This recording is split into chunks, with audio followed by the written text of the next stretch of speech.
बातचीत में हम विश्वास नहीं रखते हैं। अरे राहुल जी, ये तो किसानों का आंदोलन है। किसान तो कह रहे हैं कि उनका राजनीति से कोई सरोकार नहीं है, उनका किसी राजनीतिक पार्टी से कोई मतलब नहीं है। तो आप उनके पैरोकार बन के उनके माध्यम से बातचीत करने का जो प्रयास कर रहे हैं, वो किस लिए कर रहे हैं? ये अपरिपक्वता है, उसका परिचय आज आपने दिया है। आज राहुल गांधी जी ने कहा कि भारत की सरकार किलाबंदी कर रही है, सड़कों पर कील बिछा करके किलाबंदी कर रही है, और ये लोकतंत्र में नहीं होता है।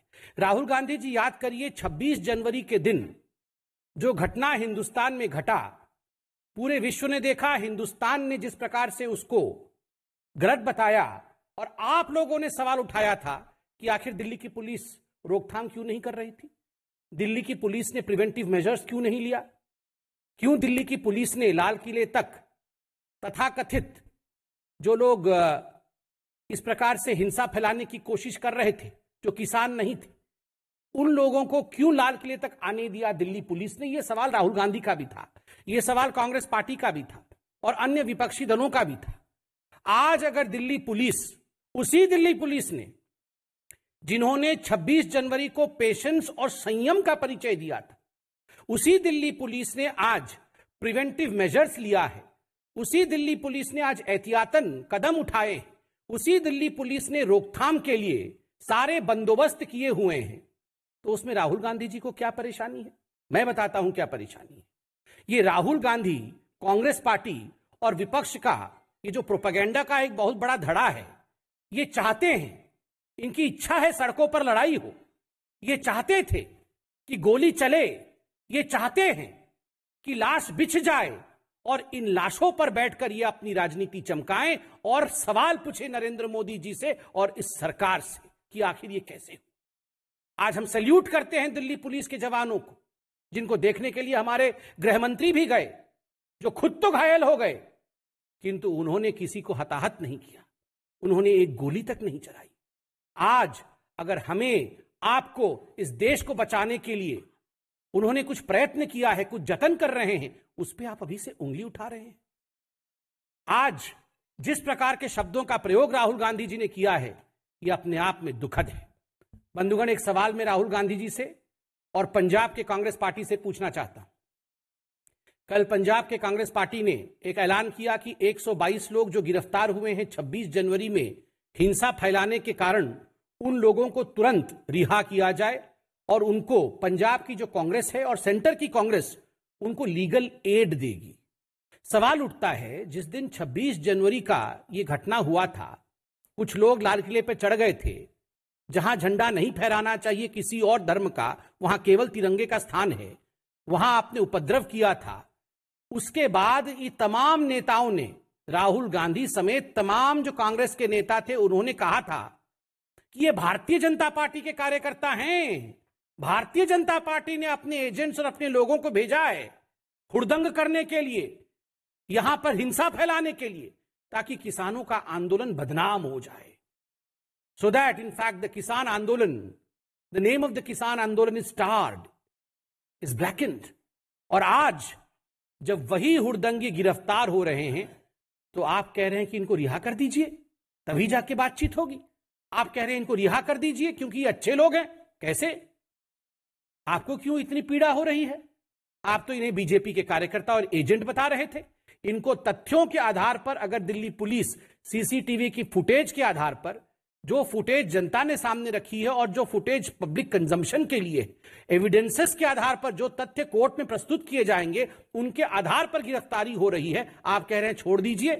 अर्थात ये आप ही के लोग थे, अर्थात ये कांग्रेस पार्टी आप ही के लोग थे ना, जिनके लिए आप इतने चिंतित हैं और लीगल एड देंगे। वरना मैं तो नहीं मानता हूं कि इस देश में ऐसी कोई संस्था होगी जो अनार्की फैलाने वालों, जो हिंसा फैलाने वालों, और 26 जनवरी में जो दुर्घटना हुई थी, उनके साथ कोई भी संस्था खड़ी होगी, ऐसा तो मुझे नहीं लगता। स्वाभाविक रूप से ये प्रश्न राहुल गांधी जी के लिए है, क्या ये लोग आपके हैं जो आप इनके लिए लीगल एड देने के लिए तत्पर हैं? राहुल गांधी जी ने आज कहा, बहुत दुख के साथ मुझे कहना पड़ रहा है, मैं वो सेंटेंस लिख के लाया, उन्होंने कहा यह सरकार किसानों को मारना चाहती है, यह सरकार सबका साथ सबका विकास और सबके विश्वास, इस मंत्र के आधार पर काम करती है। किसी को मारना यह सरकार नहीं चाहती है। सब कैसे उभरे, सब कैसे आगे बढ़े, सब कैसे विकास करे, इसकी चाहत इस सरकार की है।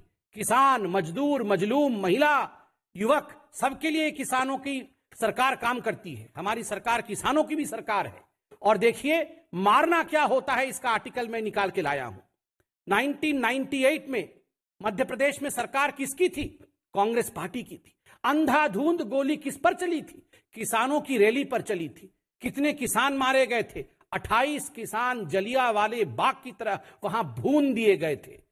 राहुल जी, इसे मारना कहते हैं, इसे रौंदना कहते हैं, इसे डेमोक्रेसी को समाप्त करना कहते हैं। किसानों के लाशों के ऊपर आपने राजनीति की थी। आज आप हमारी सरकार को कटघरे में घेरने की कोशिश कर रहे हैं, झूठे भ्रम को फैलाने की कोशिश कर रहे हैं।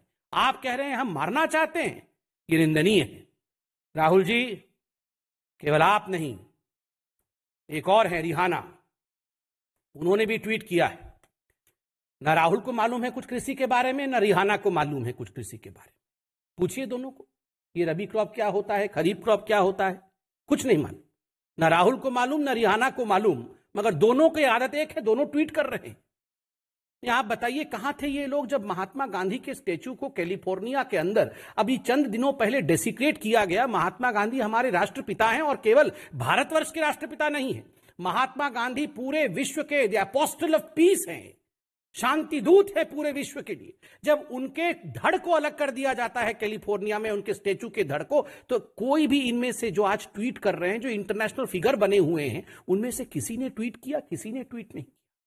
जब 84 के दंगे हुए, इनमें से किसी ने ट्वीट किया? हो सकता है उनका जन्म नहीं हुआ हो, मगर इनके जो इकोसिस्टम के लोग हैं, इनमें से किसी ने ट्वीट किया? किसी ने ट्वीट नहीं किया। जब कश्मीरी पंडितों को निकाला जाता है, मैं नहीं कह रहा हूं कि 3 व्यक्तियों का नाम, मगर ये जो इकोसिस्टम है, उनमें से किसी ने कश्मीरी पंडितों के ह्यूमन राइट्स के लिए ट्वीट नहीं किया। और मैं पूछता हूं, दिल्ली पुलिस के जो जवान थे, उनके हाथ कट गए, उनके ऊपर तलवार से आक्रमण हुआ, उनको कूदना पड़ा खाई के अंदर। किसी ने इनमें से तथाकथित ह्यूमन राइट एक्टिविस्ट है, किसी ने ट्वीट किया कि ये ह्यूमन राइट वायलेशन है? किसी ने ट्वीट नहीं किया। और आज राहुल एंड रिहाना ट्वीटिंग। बंधुगण, ये राहुल गांधी जो रह रह के विदेश जाते हैं, आज मैं बिल्कुल स्पष्टता के साथ बताता हूं, और ये खुलासा भी होगा, ये यूं ही विदेश नहीं जाते हैं। वहां वो षड्यंत्र करते हैं, एंटी इंडिया एलिमेंट्स के साथ मीटिंग करके ये प्रपंच रचते हैं हिंदुस्तान को बदनाम करने के लिए और हिंदुस्तान को विवादों में धकेलने के लिए।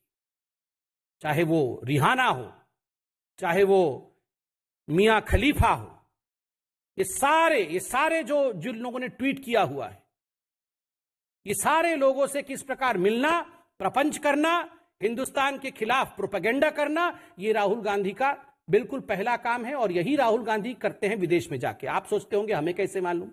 हमने आपको कहा था ना कि चाइना से जाके चुपके चुपके मिलते हैं, बाद में सब कागज सामने आया। 2008 का MOU भी हुआ था, तो वो फोटो भी सामने आया मां बेटे का। शी जिनपिंग बैठे हुए हैं, मां बेटे दाएं और बाएं खड़े थे। वहां भी जाके मिल के आए हैं चुपके चुपके, चोरी चोरी चुपके चुपके वहां भी जाके प्रोपेगेंडा करके आए थे। और आज चाइना चाइना कर रहे थे, डिफेंस बजट के बारे में बोल रहे थे। जितना डिफेंस बजट पे मोदी की सरकार ने एक्सपेंडिचर किया है, मॉडर्न गैजेट्स के लिए जितने इस सरकार ने काम किया है, किसी पिछले सरकार ने उतना काम नहीं किया है।